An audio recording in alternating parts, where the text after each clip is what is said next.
today, if any student was going to Gary Roosevelt, as I remember Gary Roosevelt and others, it would cost a fortune. It would be a prestigious academy that taught excellence in academics and scholarship and education and how to behave and how to live together and work together. I mean, you would have to have really been pretty affluent to have afforded to go to that school, but it was a public school.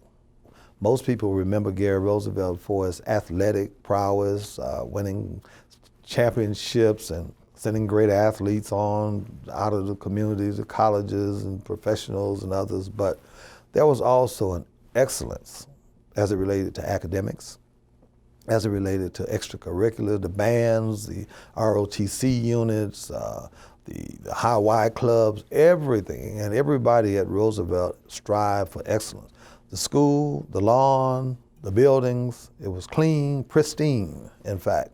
There was a pride because of the fact that we were segregated, but in our minds, there was a collective vision to show that we were on a par or superior to anyone.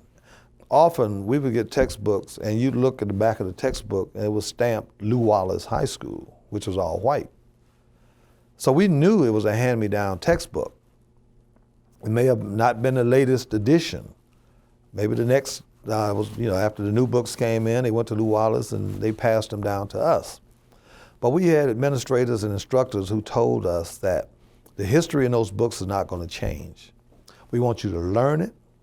We want you to know it. We want you to excel at it. You can make positives out of situations. And I think we did that as an all-black school and an all-black community. We wanted to prove to ourselves and to the greater world that was out there that was making the decisions and having all of the influence that we were, as I suggested earlier, on a par or superior to people that we were judged as being less than equal to.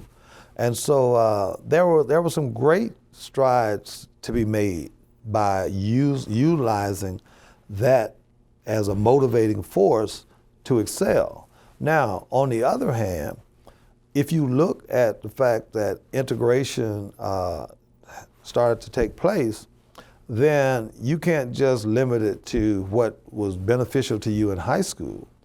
Then there were opportunities for jobs that you couldn't have otherwise. There were opportunities for quality of life where you live. Maybe, 6 to 1, half a dozen of the other, or that may not be an equal balance. I don't know, but I think there are arguments to be stated on both sides. Minority students who would go to a school that was predominantly white, of course, they're going to encounter rejection, racism, those kinds of things. But maybe all of that was necessary, just like the civil rights movement, other things to advance our country, to get us to where now we're sitting here having an interview.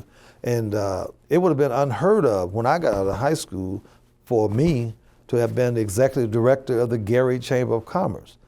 When I mentioned my position to people in different parts of the country, I talked to them, oh, the Black Chamber. No, the Gary Chamber of Commerce. And so let's face it, you have to measure what the gains are and what are the overall impact. Maybe all of it was necessary to get us to where we are now, and it continues to be a point. Just look at what's going on in our debates and our, our national, local, state politics. We're still evolving. So I think everything that happened then was necessary for the advancements that we enjoy today.